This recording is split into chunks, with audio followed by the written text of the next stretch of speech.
Assalamualaikum warahmatullahi wabarakatuh. Sebelumnya izinkan saya memperkenalkan diri. Nama saya Marsala Hayati dengan NPM 2307051023. Di sini saya ingin menjelaskan materi tentang set instruksi operasi dan set instruksi.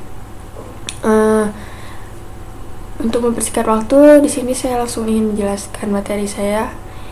Yang pertama itu, apa itu set instruksi? Set instruksi itu definisinya adalah operasi dari CPU ditentukan oleh instruksi-instruksi yang dilaksanakan atau dijalankannya. Instruksi ini sering disebut sebagai instruksi mesin, machine instruction, atau instruksi komputer, computer instruction. Terus ada kumpulan dari instruksi-instruksi yang berbeda yang dapat dijalankan oleh CPU disebut set instruksi atau instruksi set. Yang ke slide kedua ini ada elemen instruksi atau operation code. Opcode dikerjakan menentukan operasi yang dilaksanakan. Course operand reference ini merupakan input bagi operasi yang akan dilaksanakan. Result ini hasilnya disimpan ke sini, terus merupakan hasil operasi dari yang dilaksanakan. Next, instruksi ini adalah setelah selesai mengerjakan instruksi yang tadi, memberitahu CPU untuk mengambil instruksi berikutnya setelah instruksi yang tadi selesai dijalankan. Operands, ingat, semua instruksi dijalankan di dalam CPU. Rata-rata operasi hanya membutuhkan register sebagai tempat membaca atau menyimpan operand aja. Ada kalanya juga register tidak berisi operand tetapi menuju ke tempat penyimpanan memori, change atau modul input-output. Source dan result operand dapat berupa salah satu dari 3 jenis berikut. Yang tadi main memory, CPU register, dan input-output device. Format instruksi set. Untuk instruksi tadi dari beberapa file yang sesuai dengan elemen instruksi tersebut. Layout dari instruksi sering disebut dengan format instruksi atau instruksi format. Di sini ada 3: opcode, operand, operand reference lagi. Penyajian instruksi ini dalam kode mesin, setiap instruksi memiliki pola bit tertentu yang unik. Agar dapat dimengerti manusia, buat referensi simbolik instruksi biasanya berupa singkatan, disebut mnemonic. Contohnya ADD subload. Sedangkan over juga disajikan secara simbolik, ADD A dan B. Ini sebagai integer. Inisial kita bilangin. Jenis-jenis instruksi ada data processing, arithmetic, dan logic instruction.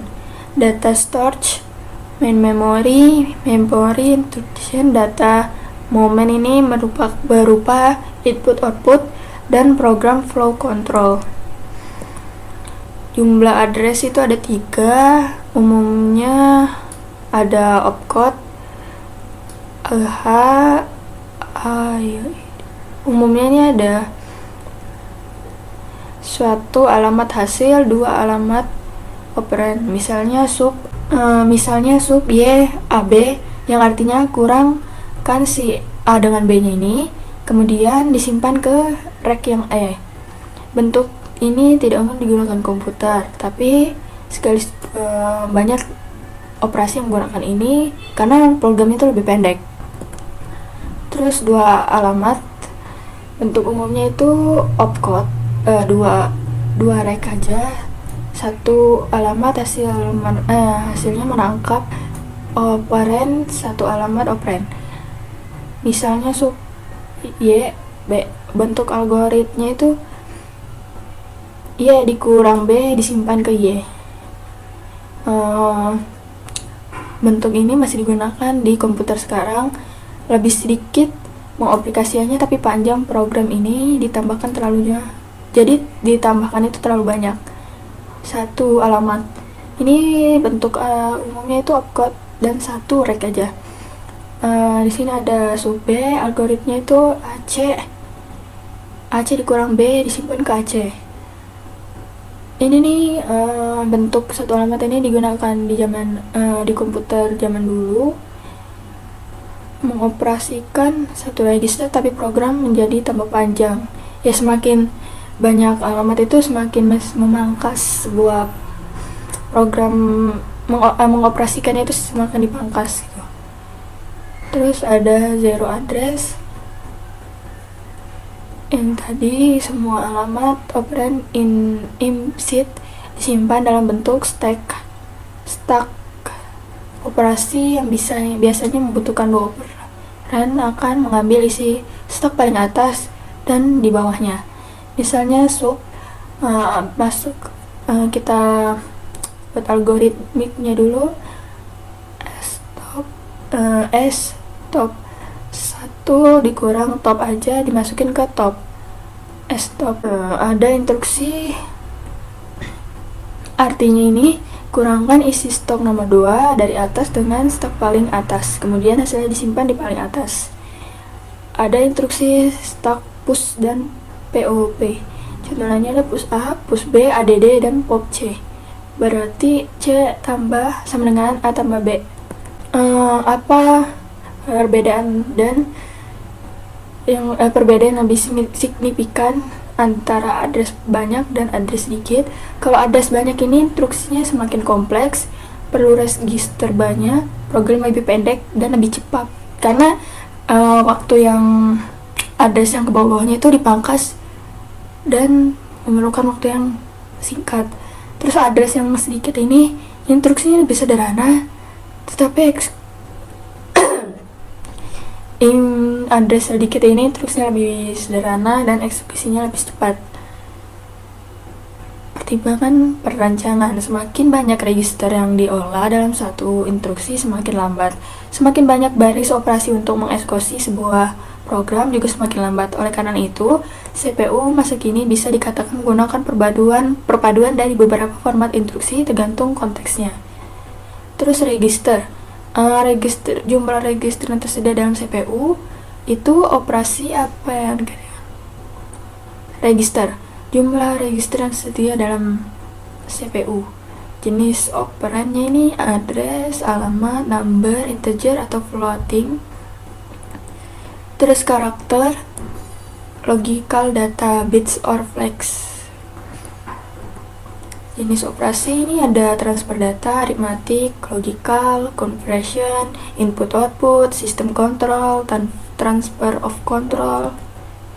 Transfer data ini kita tentukan dulu.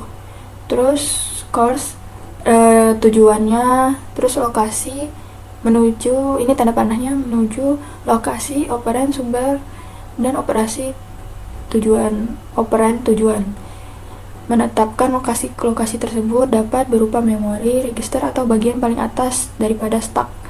Jumlah data itu panjang data yang dipindahkan. Menetapkan mode pengamatan. Tindakan CPU untuk melakukan transfer data adalah memindahkan data dari lokasi satu ke lokasi yang lain. Apabila memori dilibatkan, menetapkan alamat memori dulu, menjalankan transformasi alamat memori virtual ke alamat memori yang aktual. Terus mengawali bacaan dan penulisan, biasanya start dan end. Terus transfer data. Ini operasi setnya untuk mentransfer data. Ini ada move, start, load, exchange, clear atau reset, set, push, dan POP. Sekian penjelasan dari saya, lebih kurangnya saya mohon maaf.